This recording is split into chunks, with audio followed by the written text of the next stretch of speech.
Hey everyone, Varric here. So today's video is going to be on Iron Qon, the 10th boss in the Throne of Thunder. Now this is actually quite a long fight. Odds are your first few kills are going to be somewhere between 11 and 12 minutes. This is a 4-phase fight, so there's quite a bit to go over. So I apologize in advance if this video runs a little long. But let's go ahead and get started. Now the first 3 phases are going to revolve around these different mounts that Iron Qon will ride. The first of these is named Rorschach, which is a fire-based Qilin. The second one, which is Quetzal, is a lightning-based Qilin. And the third one, which is Dam Rin, is a ice-based Qilin. They all do different abilities and mechanics are involved in these phases. They do share a few of them, and I'll go over that in a minute. Now the first one, Rorschach, will obviously deal with flame-based abilities. The first being Ignite Spear, where he will just randomly throw a spear at one of your raid members. A few seconds after the spear lands on the ground, these flame lines will spread out from the spear in random directions. And he will continuously do this as this particular phase goes on, meaning there's going to be quite a few of these flame lines going around. If you should walk over one of these flame lines, you will receive a stacking dot effect on you that will do fire damage. So try to refrain from walking over these flame lines if at all possible. If you do need to cross any of these flame lines, however, we do have a couple of abilities that we can use. The first being Disengage. If you disengage over any of these lines, you will not receive the stacking dot. The same thing with Deterrence. So for whatever reason, if you need to cross one of these lines, then use one of those 2 abilities to make sure you don't receive the stacking dot effect on you. Now really the main mechanic, or what really this particular phase is focused on, is an ability called Molten Overload. As you'll notice, there's a little energy bar underneath Rorschach. If that bar should reach 100, he will do an ability called Molten Inferno, in which case he will just start chain casting this ability, and it will eventually wipe the raid after probably the first 2 to 3 casts. So it's imperative that he never ever reach the 100 energy in the first place. And this comes into the next mechanic. Now before you start the fight, I recommend that you break your raid team up into 3 groups, and then have somebody in charge of each of the groups. How this mechanic works is Group 1 will stack up when Rorschach receives close to 30 molten energy. Anytime more than 3 people are stacked up close enough to each other, he will cast an ability called Unleash Flame. What this does is it will cost him 30 molten energy every time he casts this ability. So this is why you want to have 3 groups of this. This keeps him from ever getting to 100 molten energy, so he will never ever cast Molten Inferno. Now, each time he casts Unleash Flame on a group, that group will receive a debuff called Scorched. Each stack of this debuff will increase the fire damage you take by 20% for 30 seconds. So again, this is why you need 3 different groups. You cannot have one group just continuously take all the stacks, otherwise one have flame ability and they'll just implode. So it's very important that the communication is kept during this particular phase. Once group 1 is gotten to roughly 2 to 3 stacks, I recommend not getting more than 3 stacks of this debuff. The leader of that group will call them to spread out. And then the second group will call to group up, and they will start to receive the Scorched stacks. Once they've gotten to 2 to 3 stacks, they will spread out, and then you'll move on to group 3, and they will get the debuff, and they will spread out. Now, about this time, once group 3 is spread out, the group 1's debuff should have already fell off, in which case they will stack up, and then this will repeat through this phase as many times as needed until until this particular mount is killed. Now, once Rorschach is killed, Iron Qon will kind of be by himself for a few seconds, so feel free to throw a few dots on him. But no more than a few seconds go by, he will immediately mount onto his next Qilin, which is Quetzal, which is the lightning-based Qilin. Now, as with the first phase, he will also throw a spear at a random raid member ongoing during this phase. However, unlike the first one, you will not receive a stacking dot effect. Instead, you will receive a debuff that if you get to 3 stacks of this particular debuff, you will become stunned for 20 seconds. So it's very important that you don't run over these lines, again, unless you have to. And if you do, just try to disengage or deterrent so you do not receive the debuff stack. The other ability that he will do is called Arcing Lightning, where he will just target a random raid member and a cloud will kind of appear right above their heads, and they will become stunned for 30 seconds. However, they will also be taking damage the entire time, and they cannot receive heals while they're stunned. This ability will absorb any heals done to the player. However, they can be clicked out of this ability. The closest person to them needs to run up, click off this ability so they can continue on. So just keep that in mind. You want to try to get them out as fast as possible because they can't do anything and they can't be healed while they're stunned. Now, the main mechanic for this particular phase is called Windstorm. When this happens, Quetzal will fly up in the air and he will suck all the raid team members into the center of the room. And then immediately cast this ability, and you'll be surrounded by this giant windstorm with these little tornadoes that are spinning around called rushing winds. The goal of this is you need to get out of this windstorm as fast as possible. As you're standing in the windstorm, you're taking damage. On top of any healing that you received is reduced by 80%. So the longer you're staying in this, the more your damage you're taking, the less healing you're going to receive. You're eventually going to die. Also, if for some reason you should run into one of the rushing winds or these small tornadoes, you also take damage and will more than likely die from all the combined damage. But there are a few ways to kind of help this along. The first and the most easiest is the Warlock portals, if you happen to have a Warlock in your raid. Before the fight starts, your Warlock needs to kind of place the portal, one end of the portal, right where the raid will land when this phase starts, and then placing the other end right outside the edge of the windstorm. Each portal has 5 charges on it, so only 5 people can take the portal if you only have one Warlock. Normally this will be your healers and your tanks, and then maybe 1 or 2 people that aren't very good at getting out of the windstorm without dying. If you're lucky enough to have 2 Warlocks, however, you can use 2 portals, and everybody can just pretty much teleport completely out of the windstorm and more or less just negate that mechanic completely for that phase.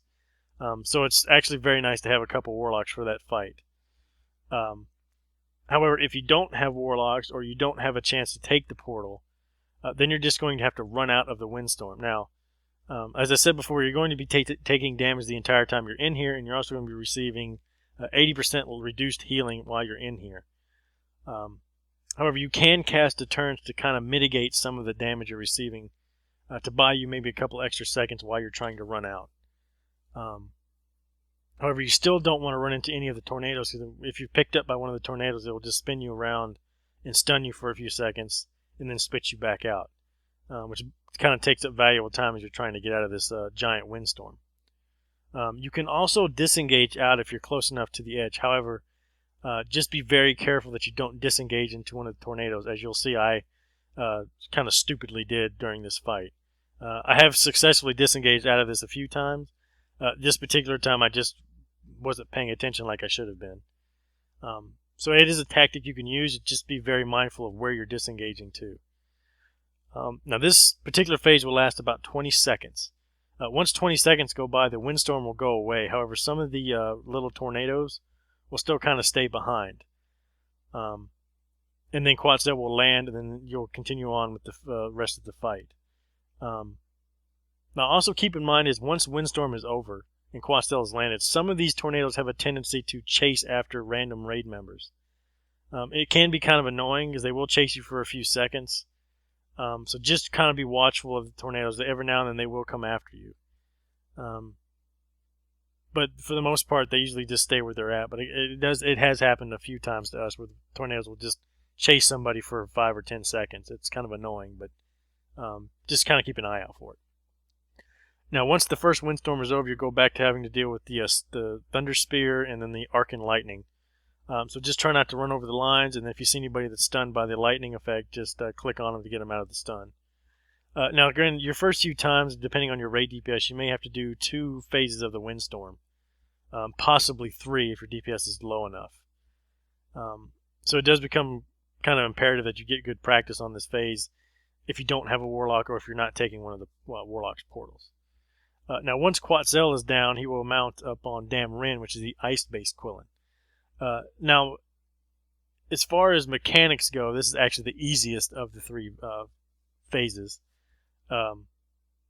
Really, the only ability that you kind of really need to watch out for, other than the spear, again, as with the other two, he will still toss a spear at a random raid member, and you'll have to deal with ice lines instead of lightning or fire lines. However, running over these lines is actually pretty detrimental to your DPS. Each time that you run over one of these ice lines, you will receive a stacking debuff that will slow your movement, melee, range, or casting speeds by 25%. So it becomes very important that you don't run over this unless you can disengage or deter through it. So be very, very careful about that. But really the main ability that's prevalent during this phase is called Dead Zone, where he will cast these random shields on two sides of him for 10 seconds. It's random, and it could be on both sides. It could be in the front and back. It can be front and side. It differs each time he does it. While these shields are up, you cannot actually attack through the shield. There's only two open sides you can actually do damage from. If you can get into position to do damage or get around the shield without running over any of the lines, then go ahead. But do not try to run over a bunch of the lines just to get some extra damage on them. If you have to, just wait the full 10 seconds and then continue DPSing. But really, that's pretty much it. The only other one that you kind of need to watch out for is called Freeze. It's just placed on a random raid member, so debuff. There's really nothing you can do about it. The debuff itself doesn't do anything until it expires, in which case it will do kind of minor frost damage across the raid. But again, there's nothing you can really control over it, just something to kind of watch out for. Now, once the last of the Qon mounts is dead, you'll only be dealing with Iron Qon, which is phase 4. This is the final phase. Now, this phase really just comes down to a DPS burn. If you do not have enough DPS, you're probably not going to be able to kill Iron Qon. This fight really turns into a DPS check more or less at the end. So if you need a few more weeks to get geared up, you may have to if your DPS is just a little bit lacking. The reason being is it pretty much comes down to either you killing him or him killing you within a few seconds or a few minutes. What happens is once you've killed the last Qon mount, he will start getting a self buff called Rising Anger, and he will do this every 10 seconds. This debuff will increase his damage by 10% per stack. So every 10 seconds he's going to be gaining 10% damage.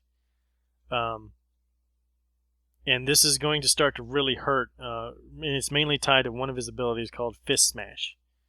Well, basically he will just pound the ground for 7.5 seconds, and this is raid-wide damage. Now, the first couple of casts of this aren't really that dangerous. Just regular healing should be enough.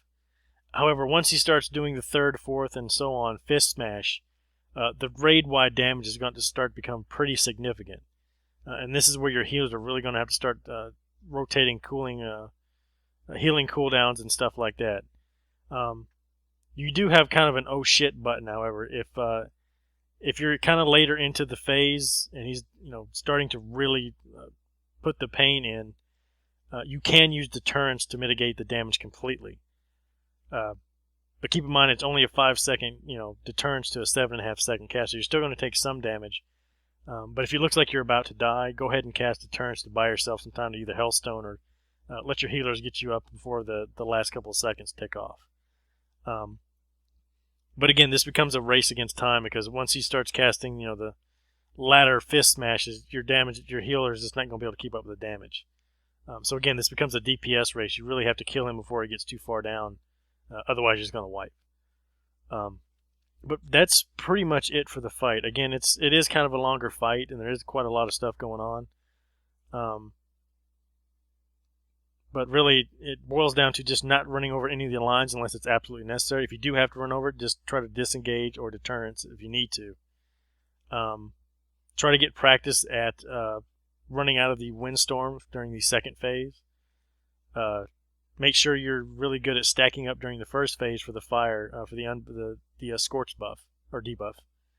And then try to just refrain from walking over the ice lines during the third phase. You don't want to get the reduced casting time or reduced attack speed from running over the ice lines.